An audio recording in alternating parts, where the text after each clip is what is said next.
আছে আহা আগুৱাই আহা লাইনটো কৰি দিয়কচোন পঞ্চিবা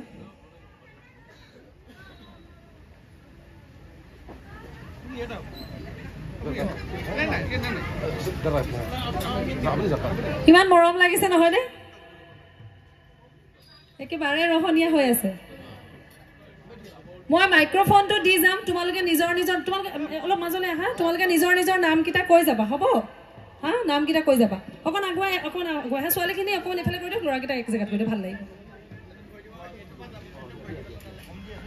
প্ৰথমে আমি ছোৱালীকেইজনীৰ নামটোকে সুধো ন ছোৱালী লেডিজ ফাৰ্ষ্ট নহয় জানো হা খুব অকণমানে একে জাকৈ খালৈ লৈ আছে কৈয়ে দিলোঁ নহয় তোমাৰ নামটো কি নমস্কাৰ মোৰ নাম শ্ৰী সুস্মিতা দাস কোন ক্লাছত পঢ়া 5 ক্লাছ 5ত কোন স্কুল জিতেন শইকীয়া প্ৰাথমিক বিদ্যালয় খুব সুন্দৰ তোমাৰ নামটো নমস্কাৰ মোৰ নাম শ্ৰী জয়িতা দাস মই শ্ৰীমন্ত শংকৰদেৱত পঢ়োঁ শ্ৰী শংকৰদেৱ শিশু বিদ্যা নিকেতন তোমালোকে নামটো কোৱাৰ লগতে কোন ক্লাছত পঢ়া আৰু কোন স্কুলত পঢ়া কৈ দিবা ঠিক আছে আৰু তোমাৰ নামটো মোৰ নাম শ্ৰী টিনা দাস আৰু মোৰ পঢ়ি থকা স্কুলখনৰ নাম নগাঁও ইণ্টাৰনেশ্যনেল স্কুল ক্লাছ 5 খুব সুন্দৰ তোমাৰ নামটো নমস্কাৰ মোৰ নাম শ্ৰী জুলি দাস মই ক্লাছ 7ত পঢ়োঁ আৰু স্কুলখনৰ নাম নগাঁও গাৰ্লছ হাই স্কুল ক্লাছ 7ত পঢ়া 8ত পঢ়া দেই অকণমানি কিন্তু হয়নে তোমাৰ নামটো নমস্কাৰ মোৰ নাম শ্ৰী দীপান্বিতা দাস মই 7ম শ্ৰেণীত ৰেনেছা ছেকেণ্ডাৰী স্কুলত পঢ়োঁ খুব সুন্দৰ তোমাৰ নামটো কি মোৰ নাম শ্ৰী সোণাক্ষী বৰা সোণাক্ষী কোন ক্লাছত পঢ়া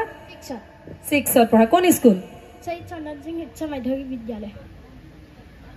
নমস্কাৰ মোৰ নাম শ্ৰী স্বৰ্ণিকা দাস মই 8th ক্লাছত পঢ়োঁ সৰ্বগাঁও গাৰ্লছ হাই স্কুল নমস্কাৰ মোৰ নামটো শ্ৰী নিশিতা দাস মই ক্লাছ 8ত পঢ়োঁ স্কুল সৰ্বগাঁও উচ্চ মাধ্যমিক বালিকা বিদ্যালয় খুব সুন্দৰ এতিয়া আমি একদম অকণমানি ভাইটি এটা মই তাৰ গঠনিৰ পৰা চাই আছিলোঁ তুমি কি বজাইছিলা আজি তাল বজাইছিলা কোনে শিকালে তাল বজাবলৈ গুৰুৰ নাম কি উমেশ চন্দ্ৰ নাথ খুব সুন্দৰ ক'ত ঘৰ তোমাৰ হুচগাঁও কোন ক্লাছত 5 নামটো নমস্কাৰ মোৰ নাম শ্ৰী বেদান্ত দাস তুমি তাল বজাই খুব ভাল পোৱা সৰুৰ পৰাই বজাইছা একে সৰুৰ পৰাই এতিয়াতো তুমি সৰুৱে কোন ক্লাছত বুলি কৈছিলা 5ত পঢ়া আৰু তোমাৰ নামটো নমস্কাৰ মোৰ নাম শ্ৰী দীপজ্যোতি কোন ক্লাছত ক্লাছ 6ত আৰু কোনোবাই যদি পাৰে এইটো অলপ ভিডিঅ' কৰি ৰাখিব তোমাৰ নামটো নমস্কাৰ মোৰ নাম শ্ৰী নীল দাস মই ক্লাছ 8ত পঢ়োঁ মই পঢ়া স্কুলখনৰ নাম হ'ল নগাঁও চৰকাৰী উচ্চতৰ মাধ্যমিক বালক বিদ্যালয় খুব সুন্দৰ তোমাৰ নামটো কি নমস্কাৰ মোৰ নাম শ্ৰী অভিজিত দাস মই ক্লাছ 8ত পঢ়োঁ মই পঢ়া স্কুলখনৰ নাম সৰ্বগাঁও হাই স্কুল নমস্কাৰ মোৰ নাম শ্ৰী অবিনাশ দাস মই 5 ক্লাছত পঢ়োঁ শ্ৰীমন্ত শংকৰদেৱ শিশু বিদ্যা নিকেতন নেকি আচ্ছা তুমি ঢোল বজাইছিলা তুমি ঢোল বজাই ভাল পোৱা কেতিয়াবা কেনেকৈ মনত আহিলে যে এনেকৈ ঢোল বজাম বা হেৰি কৰিম গুৰু লৈছিলা গুৰুৰ নাম কি ভুৱন দাস আজি আহিছে নেকি নাই আহা তোমাৰ নাম কি নমস্কাৰ মোৰ নাম শ্ৰী শান্তনু দাস মই 8ত পঢ়ি আছোঁ আৰু মোৰ স্কুলখনৰ নাম হ'ল শ্ৰীমন্ত শংকৰদেৱ বিদ্যালয় তুমি বাঁহী বজাইছিলা তুমি বাঁহী ক'ত শিকিছা বাঁহী মই নিজে ঘৰতে শিকিছা এতিয়ালৈকে কোনো আনুষ্ঠানিকভাৱে শিকা নাই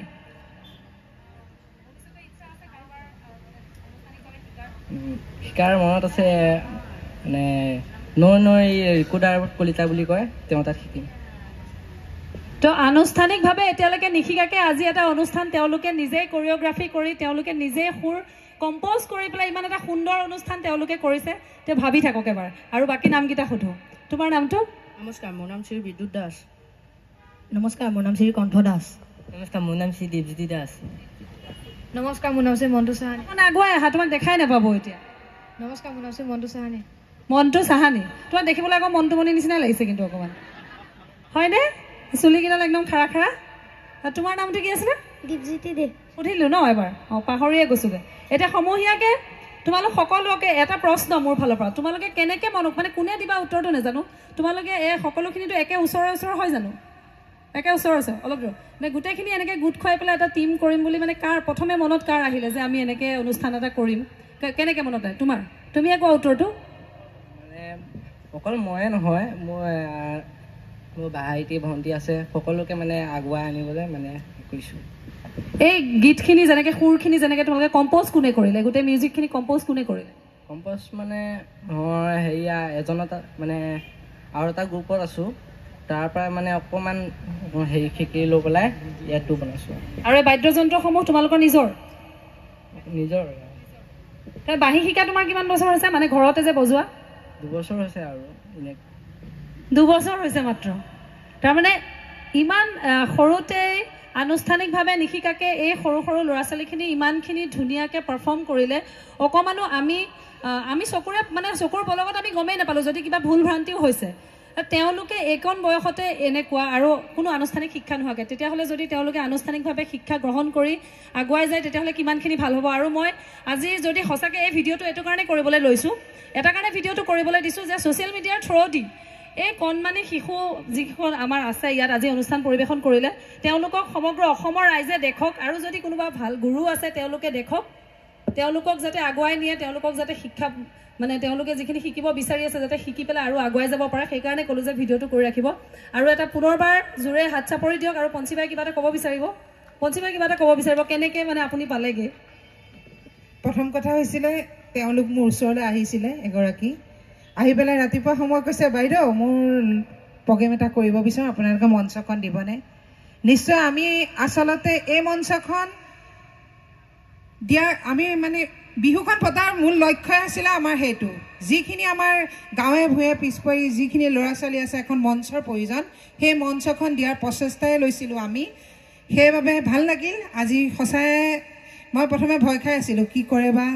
দেখাও নাই সঁচাই ভাল লাগিল নিজেও আপ্লুত হৈছোঁ তেওঁলোকৰ প্ৰতিভাক সন্মান জনাইছোঁ তেওঁলোকৰ যিগৰাকী মুৰব্বী বুলিয়ে কৈছোঁ তুমি বাঁহী বাদক আমি সকলোকেতো এখন বিহুৱান দিবলৈ আমি অসমৰ্থ বুলিয়ে কৈছোঁ কাৰণ আমাৰ ৩য় বৰ্ষহে লাহে লাহে আমি সকলোকে দিম এতিয়া তোমালোকৰ মূল গৰাকীজনকে আমি এখন বিহুৱানেৰে তেওঁক সন্মান জনাব বিচাৰিছোঁ দেই সকলোৰে হৈ হ'বনে অঁ তোৰ নামটো কি আছিলে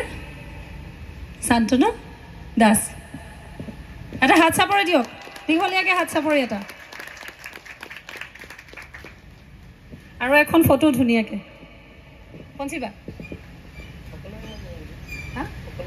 সকলোৰে আমি পিছফালে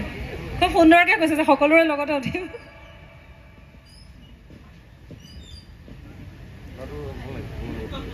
মই মাজলৈ আহি আছো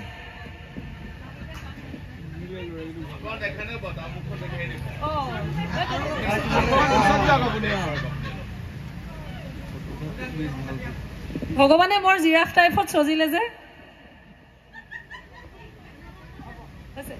ধন্যবাদ সকলোকে বহুত ধুনীয়া প্ৰগ্ৰেম হৈছে তাকেই হাত চাপৰিয়ে নবজায় আৰু হাত চাপৰি বজালে কি হয় বাৰু কওকচোন ৰক্ত সঞ্চালন হয় নে নহয় বেমাৰ আজাৰ নহয় ৰামদেৱ বাবাই কৈয়ে থাকে ৰাতিপুৱা ৰামদেৱ বাবা নুশুনে ন তাকেই আমাৰ হাত চাপৰি ৰামদেৱৰ জন্মৰ আগতেই আছে শংকৰদেৱে কেতিয়াবা পাই হাত চাপৰি হেৰি কৰি থৈ গৈছে নহয় জানো